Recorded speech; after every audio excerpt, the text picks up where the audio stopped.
Welcome to The Explainer. Today we are jumping into a massive ideological tug-of-war that literally shaped a continent. It was a clash of ideas that would set the course for millions of people.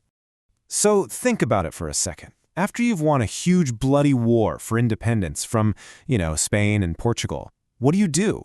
The fighting's over, but the really hard part is just beginning. What kind of country are you actually going to build? And it really boiled down to two completely different paths you could take. On one hand, you had this new idea, liberalism, all about individual rights, equality, that whole thing. And on the other hand, you had the powerful pull of tradition, which was often personified by these strongman leaders called caudillos, who basically promised stability over everything else. The stage was set for a massive conflict. All right, so first up, let's talk about this liberal dream. This was the big, modern vision that a lot of the original patriot leaders, the guys who just won the war, were really pushing for. The core idea here was, it was totally revolutionary for the time. I mean, we're talking about building brand new nations where every single person is equal under the law, where the government represents everyone, not just some tiny ruling class. It was a huge deal. And look, this wasn't just some abstract pie-in-the-sky idea. Liberals were making some really bold promises. They wanted to get rid of that whole complicated colonial caste system, the one based on race. They wanted legal equality for everybody. And in a lot of these new countries, they even started to get rid of slavery. This was a vision for a truly new and much more just society. Okay, but here's where it gets really, really interesting. This beautiful, optimistic dream, it ran smack into a brick wall called reality. You see, you gotta remember, for hundreds of years, these societies were built like a pyramid. They were deeply hierarchical.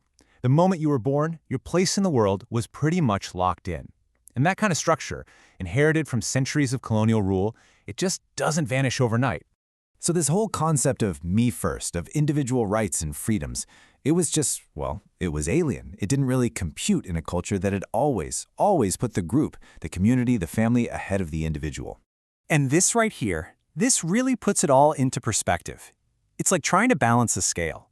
On one side, you've got these heavy, deeply rooted traditions from Spain and Portugal, things like collective responsibility and religious conformity. And on the other side, you've got these new, much lighter ideas of individual freedom. The old ways just had more weight. And this is where we find the huge, glaring contradiction, right? The very people pushing these liberal ideas, who were mostly from the white upper class, they loved the political theory, but they had a really hard time actually accepting social equality for everybody. Their grand ideas for the nation didn't quite line up with their own day-to-day reality.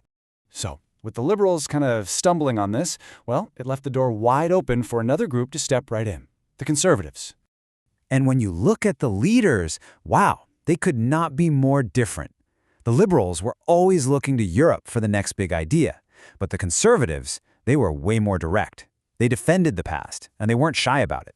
They basically said, society works best when the elites are in charge and everyone else just, does their part.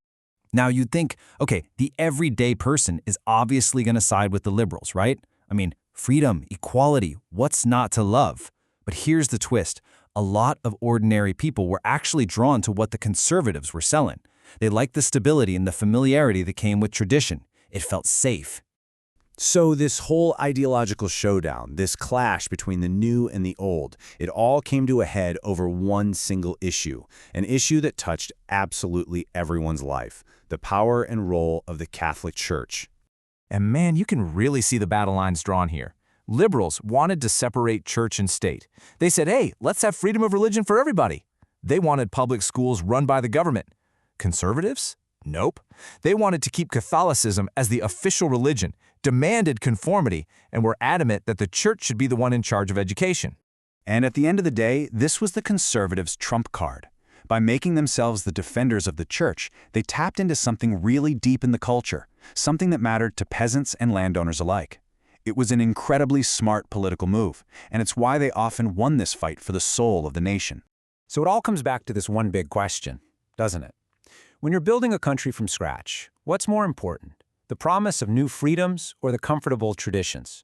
There was no easy answer, and that fundamental tension, it would go on to define Latin American politics and society for generations.